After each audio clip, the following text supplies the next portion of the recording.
today we will see the table. Okay, a small structure. When we receive the handling unit, for an example, in our business situation, business case, we receive the handling unit from the vendor or supplier. And then when we receive the handling unit, then we have the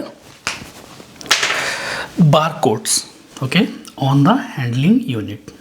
Okay, so for an example, here on the HU, okay, we have the two barcodes. Barcode contains the information, okay, about the serial shipper container code, European article number, lot batch number, product detail, best before detail, expiration date of the product, variant of or version of the product, serial number, quantity, and much more.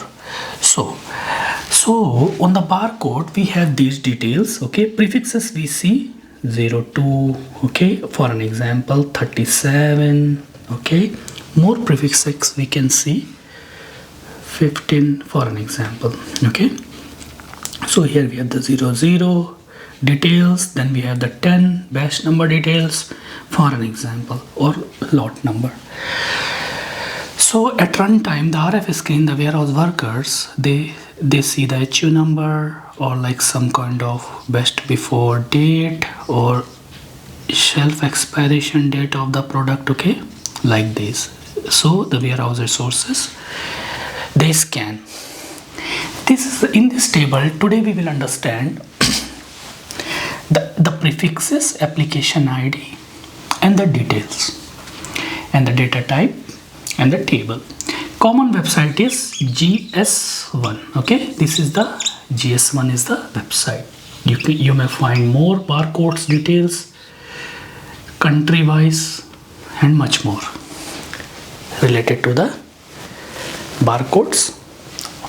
Okay, so the first application ID is standard 00 SSCC, serial shipper container code, numeric type, okay, and means numeric type.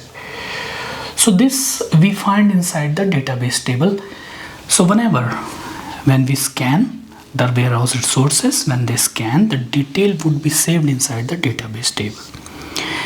When we try to get something on the screen, the data travels from the database table. So in the database table we have the data type, which is the numeric, and the table is SCWM, HU, HDR. Second is 02 European article number, which we have the numeric MARM table. 10 number is which is the prefix application ID, indicates lot batch number B. The data type is B, alphanumeric, which is MCHA.